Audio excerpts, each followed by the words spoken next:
The struggle is real. Okay, so why is it important that you know that whatever the brain believes, it will create in your life?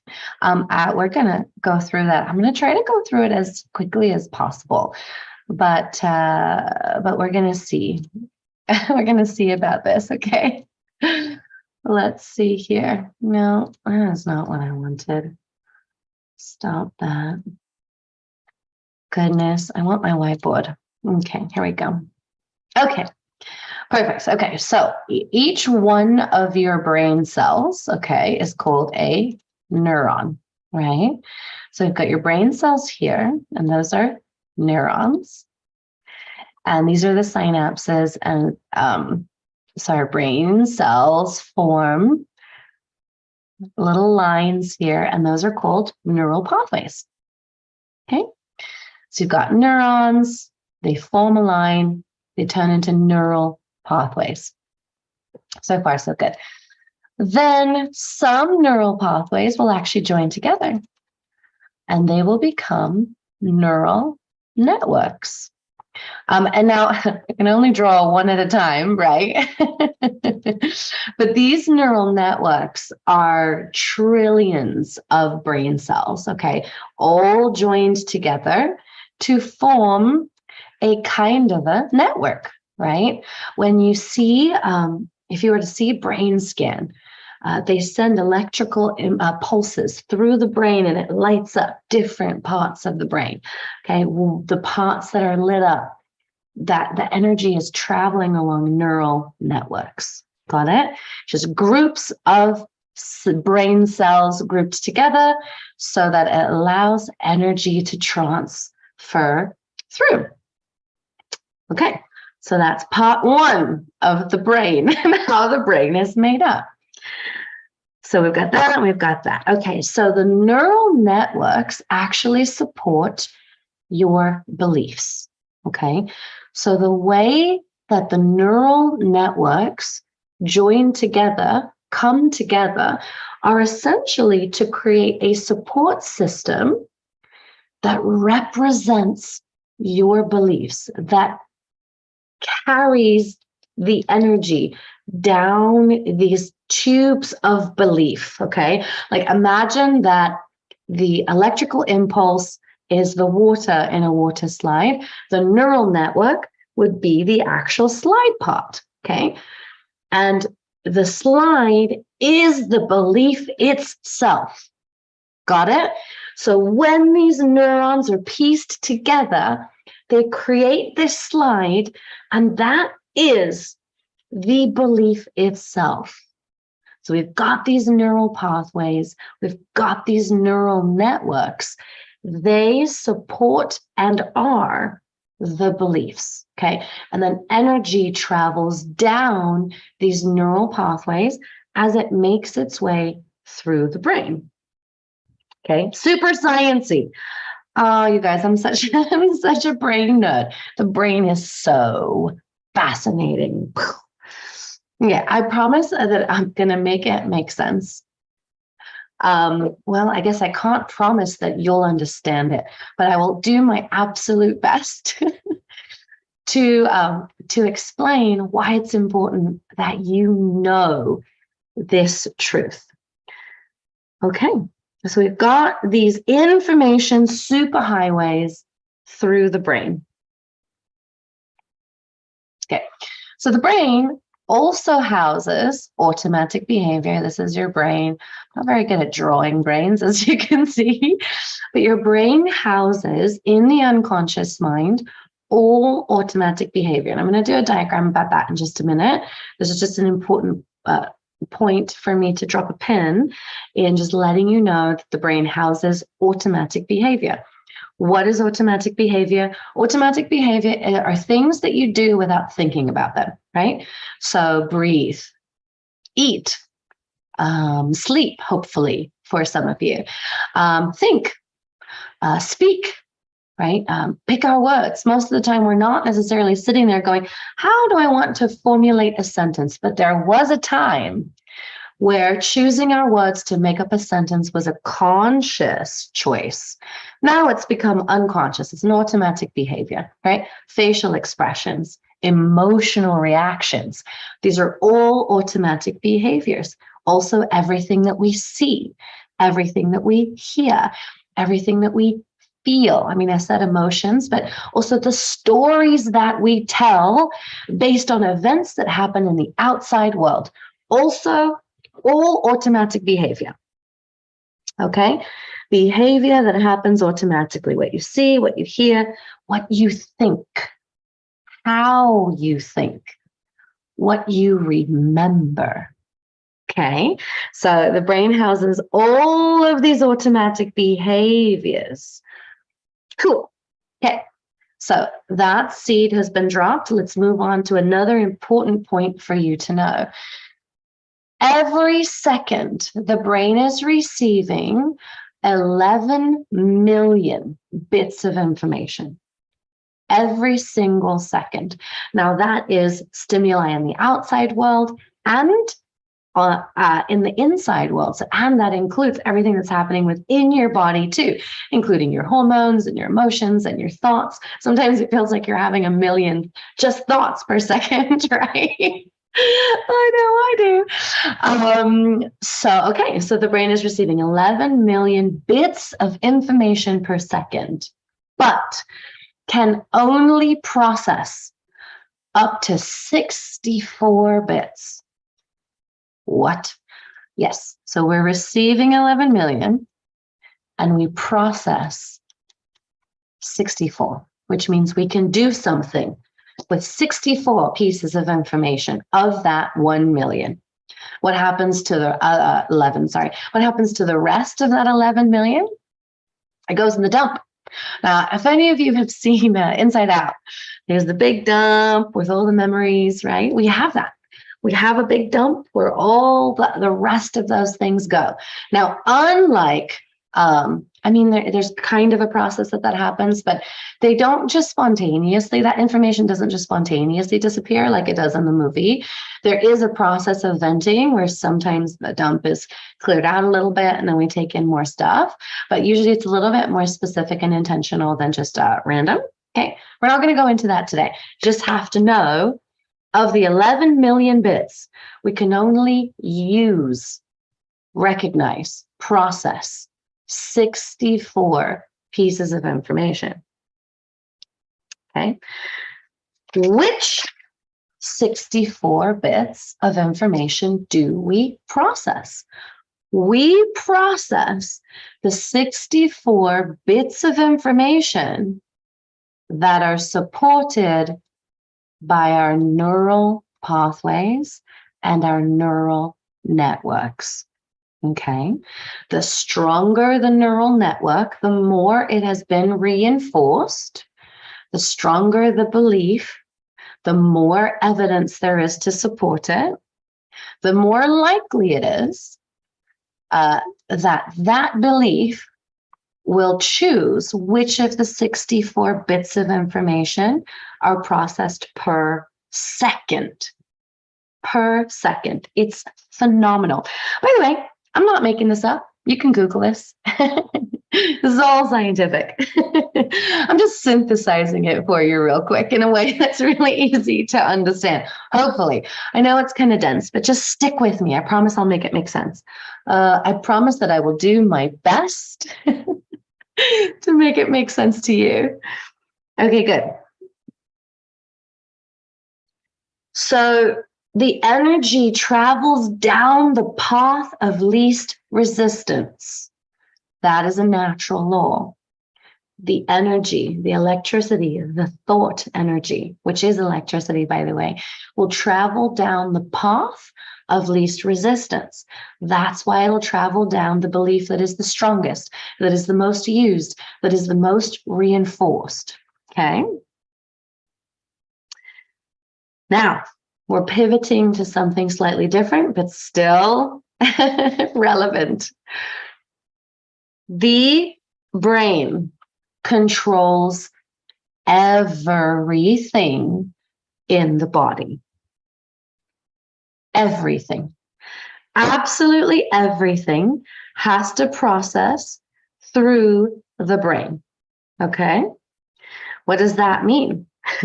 That means that the brain acts as kind of a headquarters for everything that is sanctioned in the body. So far, so good. Now, that doesn't mean that the brain controls like which pathogens we're exposed to, right? Pathogens come in, they don't have to travel through the brain. The brain decides what to do about it. The brain controls what happens in the body, what action is taken. Okay. Okay, we'll get to that. Cool. Okay. So far, so good. Hopefully, let's clear this. Okay. Now I just want to do a little drawing. It's called The Theory of Mind. This is a little bit of kind of a psychological overview of how the mind works, and I'm going to piece them all together. So here we have the primitive area of mind. It's kind of the Neanderthal DNA, the Homo sapien. This part of the brain is what houses the automatic responses of fight and flight. We actually have 5 basic automatic responses. The ones we're going to talk about today are fight and flight. Actually, we're not even going to talk about them much. We're just going to move on. Between the ages of 0 and 8, the brain takes in absolutely everything that is exposed to as an absolute truth. So you hear something, it's a truth to you, especially from an influential adult. You are told something about yourself, it becomes true to you. You are told something about the world, it becomes a truth. It is an absolute truth, by the way, which means that your brain trusts that and takes that truth at face value, absolutely. Okay? So we develop these attachments, these programs, these associations with the world. So every time we learn something new, every time we gain an absolute truth, a new neural network and neural pathways are created in our brain to support that absolute truth. Actually, it begins as just a pathway. The first time we learn something, it just starts as a pathway, teensy little neural network. And then the more and more that's reinforced by our experience with the outside world, by what we hear from other influential adults, by events that happen that prove, quote unquote, that belief or that program to be correct, is how that turns into get this eraser, how that turns into a neural network.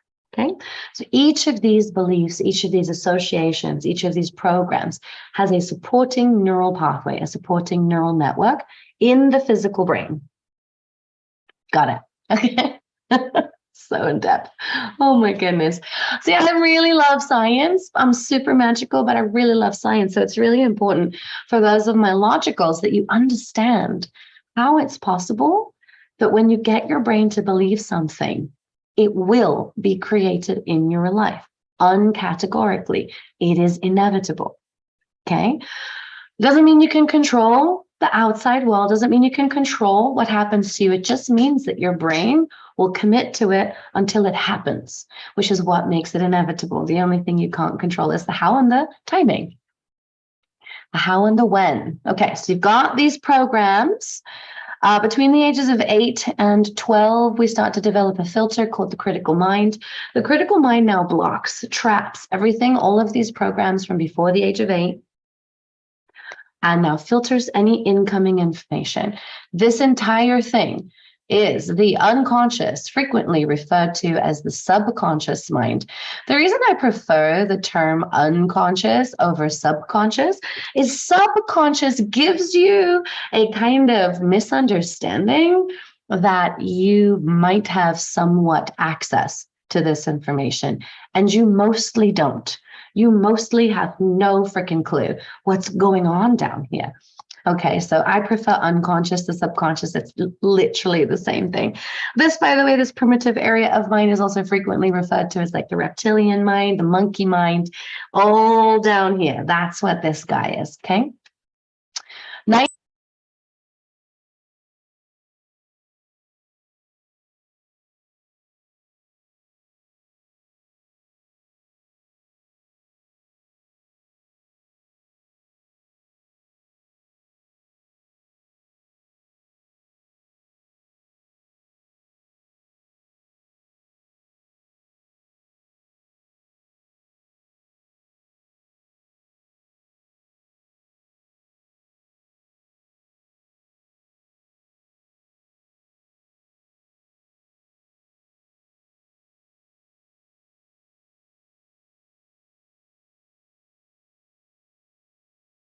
be better at making money.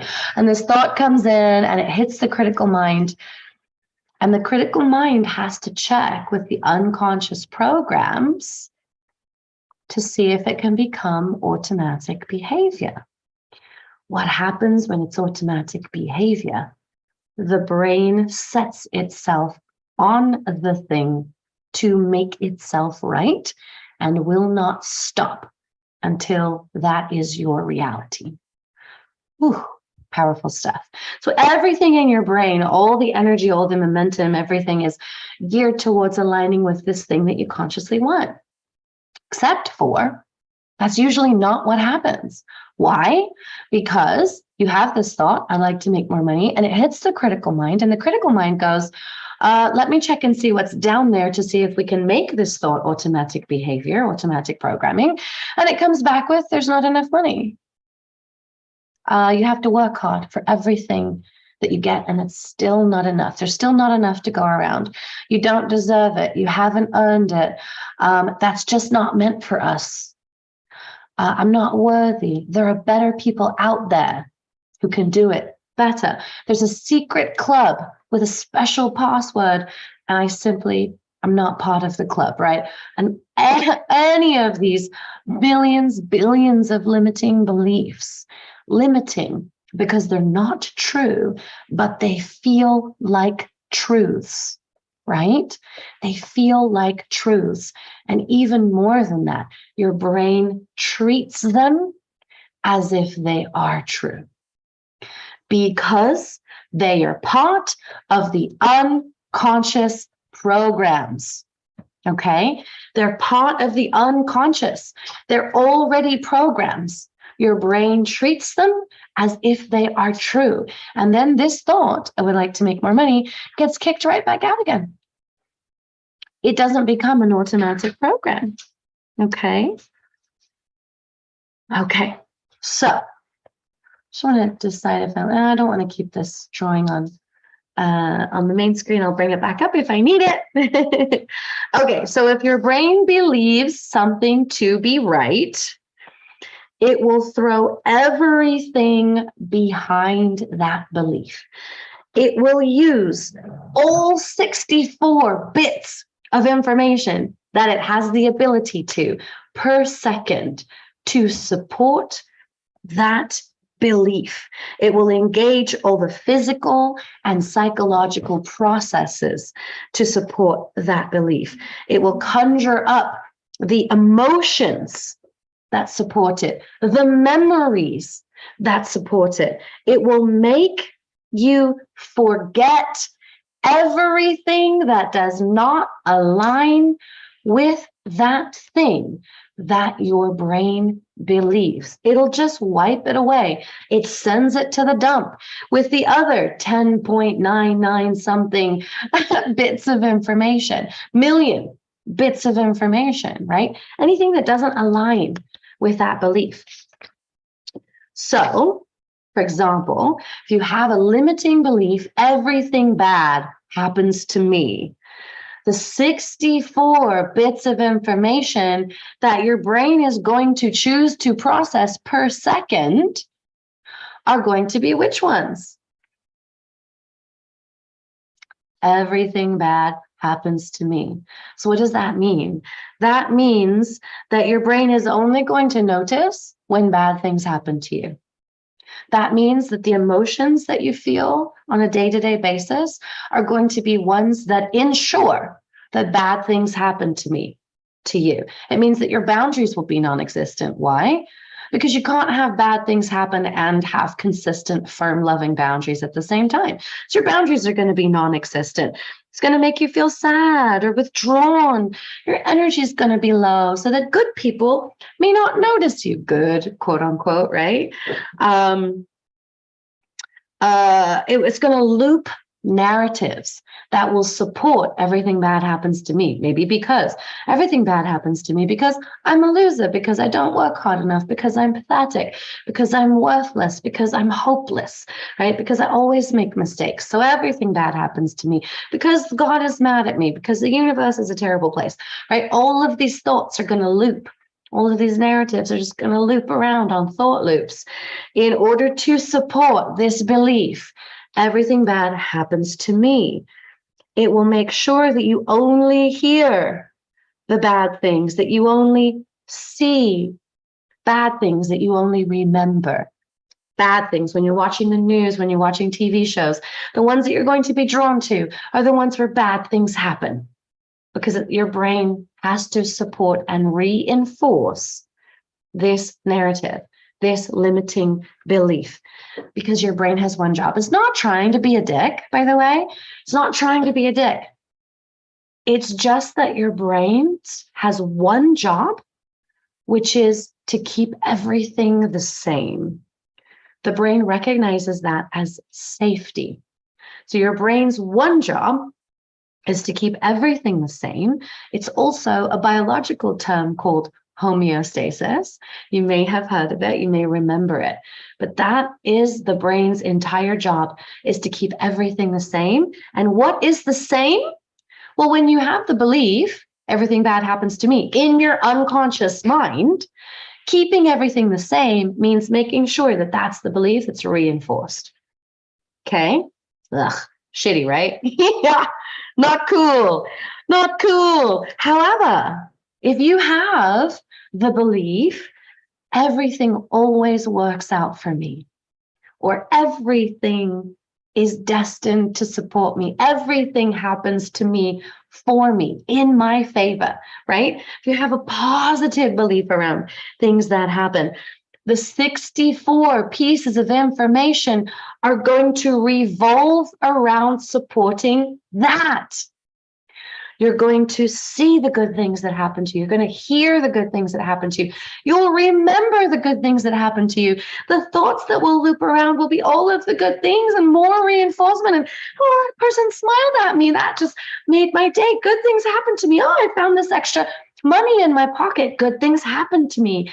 And times that, right, it's going to show you all the pleasant things about yourself. Of course, good things happen to me. Look at the nice things about myself. I deserve it. And by the way, the deserve narrative does not have to be present in order for the good things happen to me narrative to still work in your life. It's going to bring all the positive emotions to the forefront. You'll feel happy. You'll feel light. You'll be smiley. You'll be more pleasant to interact with. Therefore, the people that you interact with will be more pleasant to you. It's so freaking simple. It hurts my brain, but we don't know what we don't know, right? People will say yes to you. And when they don't say yes, doesn't matter. Your brain will instantly forget it as part of the 10.9999 million pieces of information. Just go in the dump, and your brain will keep searching for people who will say yes. You'll notice the opportunities. It's going to be amazing, because your brain's job is to make itself right, is to keep everything the same, is homeostasis. So if homeostasis is everything works out for me, that is what the brain is going to do to make itself right. You'll be motivated.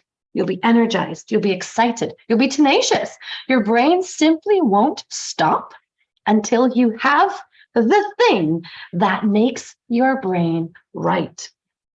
Because anything less than that is not safe. So that's why, if you want something different, you don't have to control the outcome. You don't have to try to control other people. You don't have to try to manipulate anybody at all. All you have to do is modify the programs in your brain. You just have to pop into your brain the programs that align with what you consciously want to create with the 2% of your mind. And I say it like it's easy. It can be easy. It can be. So you just have to get your brain to believe that it is possible and it is inevitable, because your brain will not be doing its job until it makes itself right. How do you change the programs? The only tools that work that I have found are hypnosis and neurolinguistic programming. That's it. If you have more questions, definitely reach out to me. If you're seeing this because you got an email from me, just respond to the email. If you're seeing this on social media, pop a comment below. Other than that, it's been a pleasure talking to you and explaining to you that how whatever the brain believes it will create in your life is a scientific fact. My name is Abby Levine. Have a great night.